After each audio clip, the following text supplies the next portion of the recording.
Perdu comme une ennemi dans le sable. Tu m'as cherché et tu m'as sauvé. Oh Seigneur, je te dis merci pour tant d'amour manifesté pour moi. Que puis-je te donner, oh mon amour? Je te confie toute ma vie.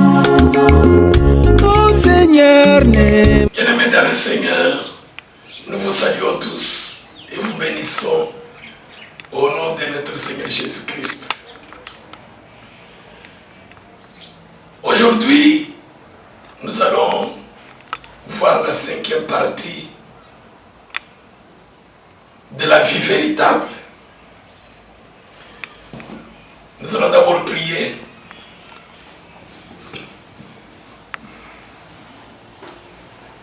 Père juste, Alpha, Oméga, sois avec nous, Père, dans ce travail que tu nous as donné, par le Saint-Esprit, parle-nous et bénis-nous, car c'est ta parole qui bénit. Au nom de notre Seigneur Jésus-Christ. Amen.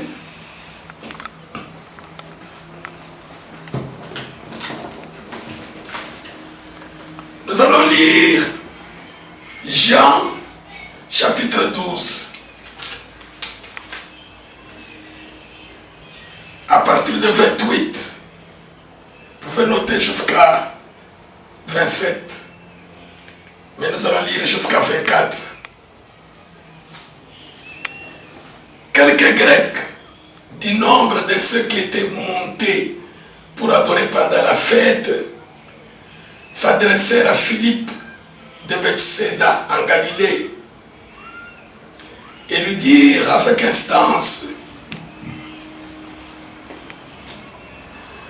Seigneur, nous voudrions voir Jésus. Philippe alla le dire à André, puis André et Philippe le dirent à Jésus.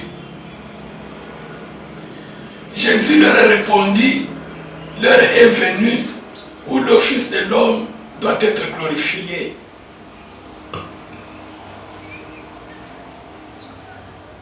En vérité, je vous le dis, si le grain de blé qui est tombé en terre ne meurt, il reste seul. Mais s'il meurt, il porte beaucoup de fruits. Au verset 25, celui qui aime sa vie la perdra. Et celui qui aime sa vie dans ce monde la conservera pour la vie éternelle. Nous allons lire aussi Marc 12 et nous allons écouter la parole de Dieu. Marc 12, 20 à 27.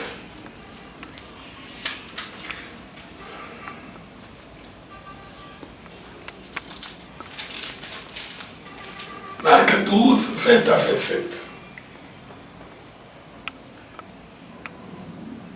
Non, 28. On commence par Marc 12, m'excusez. Verset 28 à 34. Un des scribes qui les avait entendus discuter, sachant que Jésus avait bien répondu aux Sadducéens, s'approcha et lui demanda: quel est le premier de tous les commandements? Jésus répondit: voici le premier. Écoute Israël, le Seigneur notre Dieu est l'unique Seigneur. Et tu aimeras le Seigneur ton Dieu de tout ton cœur, de toute ton âme, de toute ta pensée et de toute ta force. Voici le second: tu aimeras ton prochain comme toi-même. Il n'y a pas d'autre commandement plus grand que cela. Le scribe lui dit, bien maître, tu as dit avec vérité que Dieu est unique et qu'il n'y a point d'autre que lui. Et que l'aimer de tout son cœur, de toute sa pensée, de toute son âme et de toute sa force. Et aimer son prochain comme soi-même, c'est plus que tous les holocaustes et tous les sacrifices. Écoutez 34, c'est ce qui nous intéresse.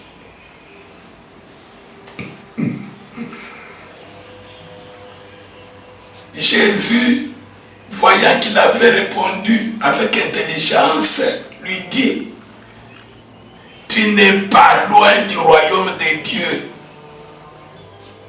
Tu n'es pas loin du royaume de Dieu. Tu n'es pas loin de saisir la vie véritable. Nous voyons la 4e partie, bien-aimée. Nous avons compris ici dans Jean chapitre 12, quelques Grecs qui étaient venus adorer à Jérusalem.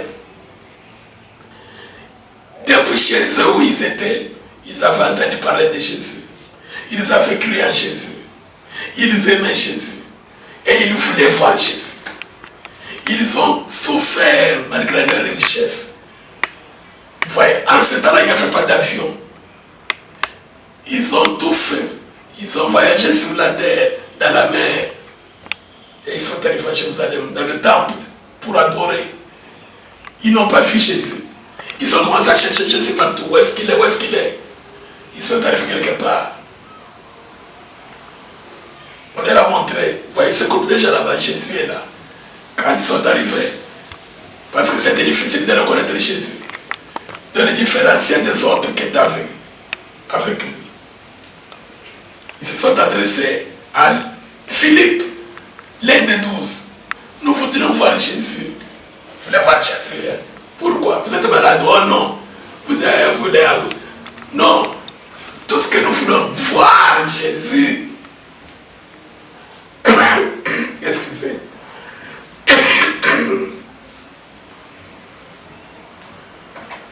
Nous voudrions voir Jésus. Philippe a entendu cela. Il est allé parler à André. Et il y a des Grecs. Tout ce qu'ils cherchent, voir Jésus. Philippe et André sont allés au Seigneur. Seigneur, il y a des personnes, tout ce qu'ils cherchent ici, ce n'est pas, oh, écoutez, ta parole, oh, leur reposer les mains, la maladie, quoi, non. Te voir Jésus. Quand Jésus a entendu cela, ça lui a donné beaucoup de joie. Il a crié, il a dit, l'heure est arrivée maintenant où le Fils de l'homme doit être glorifié. Car si le grain de blé qui tombe ne meurt pas, il ne peut pas porter de fruits. C'est le moment pour moi maintenant de mourir et de ressusciter des morts pour sauver l'humanité. J'étais venu pour ça. Quand vous lirez à la maison, il dit, j'étais venu pour ça. Pour que je trouve quelqu'un qui me cherche à me voir. Quelqu'un qui m'aime de son cœur. De toutes ses pensées. Dans l'art que nous avons lu. Un scribe. Seigneur, quel est le plus grand commandement? Le premier, le plus grand. Le Seigneur lui dit, tu aimeras le Seigneur ton Dieu de tout ton cœur, de toute ta pensée, de toute ta force, de toute ton âme. Il n'y a pas d'autre commandement plus grand que ça. Et le scribe a dit, c'est vrai, tu as parlé avec, tu as raison. Car Dieu est unique, il n'y a pas d'autre Dieu que lui.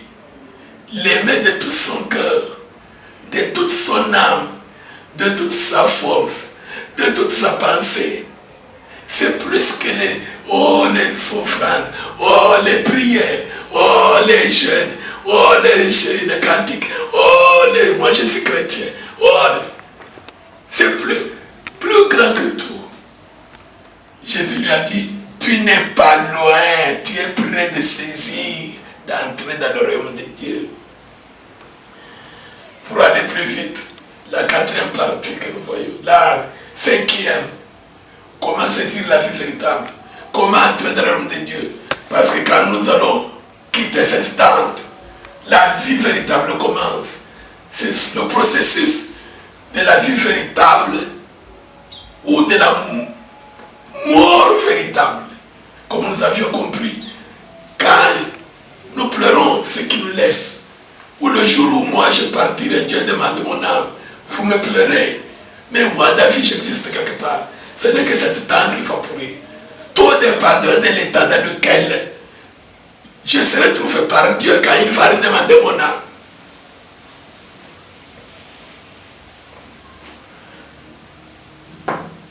À partir de ce que nous avons lu dans Jean 12 et dans Marc 12. Pour saisir la vie véritable, pendant que tu es dans ce corps, marche avec Dieu, comme Noé. Nous avions compris dans l'introduction, au début, Noé, Genèse chapitre 6, verset 9. Noé marchait avec Dieu, comme son grand-père Enoch. Enoch marchait avec Dieu, Dieu le prie, pour qu'il ne vit point la mort. Un chrétien ne meurt pas. Quand toi tu vas quitter ce corps, en un clin d'œil, tu te retrouves là devant les anges qui viennent te prendre pour t'amener en présence du Seigneur. Bien-aimé, c'est ce qui est la même chose avec l'enlèvement. En un clin d'œil.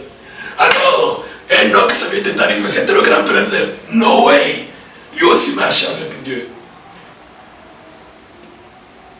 La cinquième partie, pour saisir la vie véritable, il faut marcher avec Dieu. Comment marcher avec Dieu? Dieu est au ciel. Nous sommes sur la terre.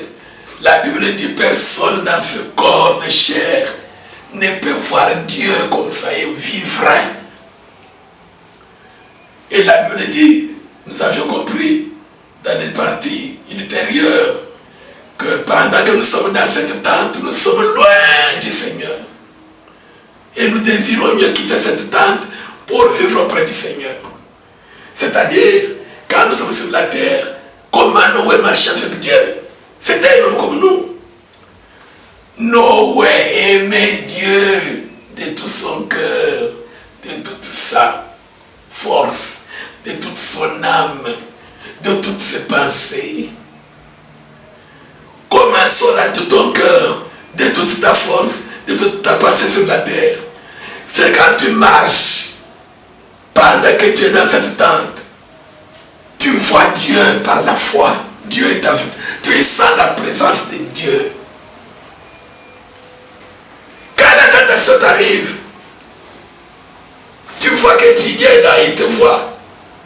Tu t'abstiens, tu dis non, Dieu est avec toi. Dieu est présent. Par la foi, tu vois Dieu partout où tu vas, partout où tu es. Comme David dit dans Psaume, où irais-je loin de ton esprit? Où fuirais-je loin de ta face? Si j'escalade les cieux, tu es là. Si je vais dans la mer, tu es là. Quand je dors dans ma chambre, tu es là. Mes pensées, tu les pénètres.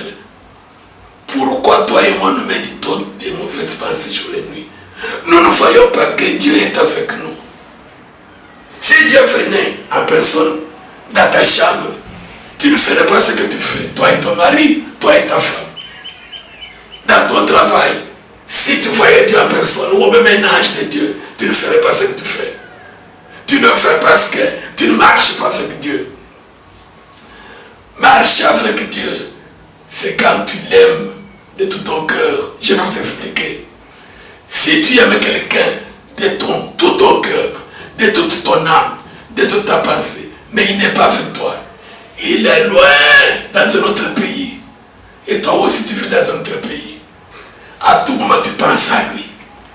À tout moment, WhatsApp, comment vas-tu? À tout moment, téléphone, tu as bien dormi, ton cœur est là chez lui, tu l'aimes, c'est ça la preuve. Est-ce que tu pries en tout temps?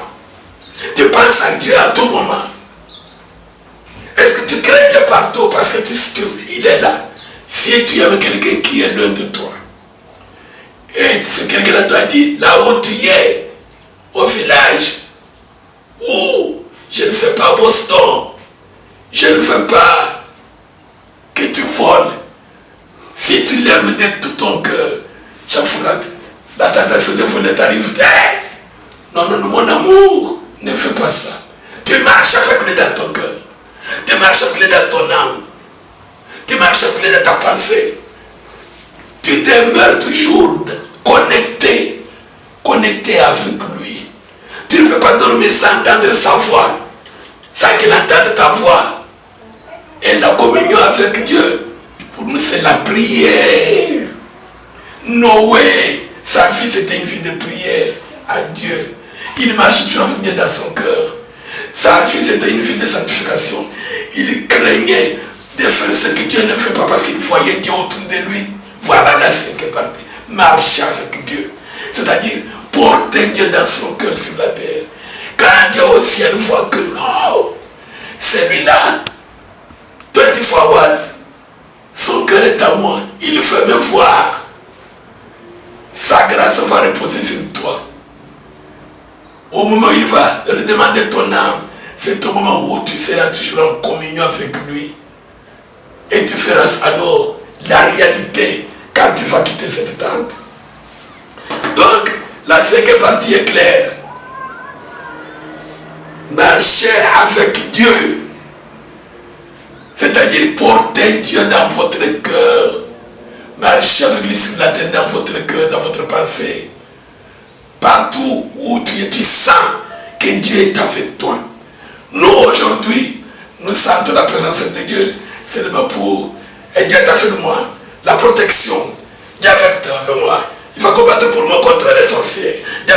Mais, what about fear of the Lord? Et que dis-tu à propos de craindre Dieu, fuir le mal? Pourquoi tu n'as pas? Pourquoi tu ne vois pas Dieu? Tu vois Dieu seulement pour, oh non, il va m'aider pour les accidents, il va m'aider pour ceci. Mais est-ce que tu ne le vois pas quand tu es en train de mentir? Quand tu es en train de parler comme une païenne, est-ce que tu ne vois pas Dieu dans ta chambre, dans tes pensées quand tu médites le mal contre ton prochain? Tu ne vois pas que Dieu est là? Noé voyait Dieu partout. Voilà pourquoi il était juste, il était intègre, parce que partout il était là. Noé, pourquoi tu ne fais pas ça? Non. Dieu ne fait pas ça. Où est Dieu? Les incrédules ne voyaient pas Dieu. Voilà pourquoi le déluge les a emportés. Noé voyait Dieu. Et alors Dieu lui a tout révélé parce qu'il était toujours en communication avec lui. Les Grecs, quand ils ont vu Jésus, Jésus a dit ma mission, alors ça va. Bien-aimé dans le Seigneur, la Bible dit, si quelqu'un n'aime pas Dieu, qu'il soit maudit. Si quelqu'un n'aime pas le Seigneur, qu'il soit anathème, Maranatha, dans Corinthiens 16, je crois. Si quelqu'un n'aime pas le Seigneur, qu'il soit anathème, c'est qu'il soit maudit, Maranatha, jusqu'à ce qu'il vienne Dieu. Mais si quelqu'un aime Dieu, c'est-à-dire, il n'aime pas le monde. Les incrédules aiment le monde. Tu ne peux pas aimer Jésus et aimer le monde. Non. Soit tu aimeras l'un et tu haïras l'autre. Celui qui aime Dieu de tout son cœur, les choses du monde ne peuvent pas le séparer de l'amour de Dieu. Voilà pourquoi Paul dit, qui nous séparera de l'amour de Dieu? Noé a vu que Dieu l'aimait beaucoup. Et alors lui aussi, il l'a aimé beaucoup. Le plus grand commandement, c'est celui d'aimer Dieu de tout notre cœur. C'est la garantie pour nous que quand nous allons mourir, nous allons entrer en sa présence. Pourquoi? Parce que quand nous l'aimons de tout notre cœur, nous le verrons partout. Nous allons alors toujours communiquer avec lui. Notre cœur est toujours à lui. Et nous allons éviter le mal, parce que Dieu est le mal. Aujourd'hui, on ne va pas beaucoup parler, parce que le message est clair. Ce que je peux ajouter, dans le Seigneur, l'amour supporte tout. Quand Dieu aime quelqu'un, même les souffrances, même la prison. Rappelez-vous Joseph, vendu par ses frères en Égypte, loin de son pays. Nous aussi, nous sommes à l'étranger. L'étranger, ce n'est pas un pays étranger, non. Un chrétien, sa cité, son pays, c'est le ciel. Sur la terre, nous sommes des étrangers. Dans cette tente, c'était comme si Joseph. Mais dans la maison de son maître, qu'il avait acheté, son patron, la femme de Potiphar aimait Joseph, voulait coucher avec Joseph. Oh, dans la foi de Joseph, le Dieu de Joseph ne tolère pas ça. Toute relation sexuelle en dehors du mariage, le Dieu de Joseph ne tolère pas. C'est la mort. Cette femme est arrivée jusqu'à saisir Joseph dans les habits. Tu dois coucher avec moi. Et écoutez la réponse de Joseph. Comment ferais-je un si grand mal contre Dieu? Mais la femme de Potiphar ne voyait pas Dieu. Where is God? Why are you talking about God? Où est Dieu? Nous sommes deux. Nous sommes seulement deux. Mon maître, mon mari n'est pas là. Toi et moi. Joseph ne voyait Dieu. Est-ce que tu vois Dieu partout? Nous allons lire le dernier passage. Soyons comme Joseph, comme Daniel, comme Noé, comme les Grecs ici, comme le scribe. Lisons Luc 23. Daniel à l'étranger, il aimait beaucoup Dieu. Il priait comme il le faisait auparavant. Jusqu'au moment où on l'a jeté dans la fosse au lion. Il était toujours en communication au téléphone avec Dieu, WhatsApp avec Dieu. Parce qu'il l'aimait de tout son cœur. Est-ce que tu aimes Jésus de tout ton cœur? Est-ce que moi j'aime Jésus de tout mon cœur? Pour saisir la vie véritable, marchons avec Dieu sur la terre. Quand tu marches avec quelqu'un qui n'est pas présent, qui est loin de toi, c'est dans ton cœur, dans tes pensées. Tu sens toujours sa présence autour de toi. Et après la mort, tu saisiras la vie véritable. Luc 23, c'est une histoire que vous connaissez rapidement. Verset 39 à 43. L'un des malfaiteurs crucifiés l'injuriait disant, n'es-tu pas le Christ? Sauve-toi toi-même et sauve-nous. Mais l'autre le reprenait et disait, ne crains-tu pas Dieu, toi qui subis la même condamnation? Pour nous c'est justice, car nous recevons ce qu'on mérite nos crimes. Mais celui-là n'a rien fait de mal.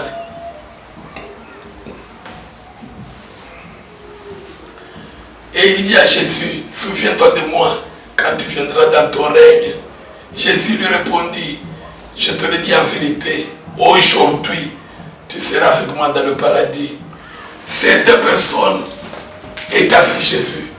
Ils ont passé avec Jésus toute la nuit dans la prison de Barabbas, chez Pilate.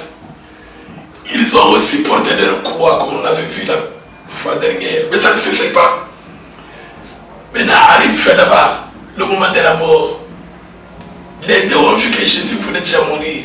Parce que Jésus était mort, a rendu l'âme avant eux. L'autre, il n'aimait pas Jésus. Il n'aimait pas Dieu. Tout ce qu'il cherchait, que Jésus fasse, il avait cru pour que Jésus fasse le miracle, qu'il descende de la croix, qu'il retourne pour aller enjoy life, pour aller faire sa vie. Il a commencé à injurer Jésus. Mais son compagnon, il aimait Jésus. Il lui dit pourquoi, il a commencé à défendre Jésus. Pourquoi tu parles comme ça? Pourquoi ne crains-tu pas Dieu? Il voyait Dieu en Jésus. La plénitude de Dieu habitait corporellement Jésus. Le voyait Dieu. Il a eu crainte de Dieu. Et il a parlé à Dieu, il a téléphoné à Dieu. Seigneur, souviens-toi de moi. Et Jésus lui a dit, aujourd'hui toi et moi, quand Le corps va rester sur la croix. Mais toi et moi, dans le paradis, que Dieu vous bénisse.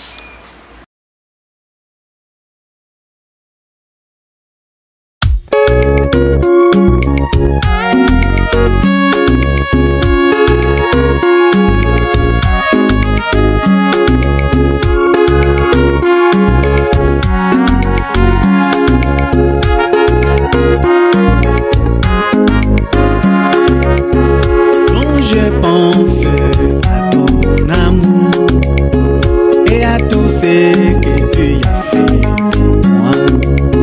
Je t'ai perdu comme inné dans le sable. Tu m'as cherché et tu m'as sauvé. Oh Seigneur, je te dis merci pour tant d'amour manifesté pour moi. Que puis-je te donner, oh mon amour?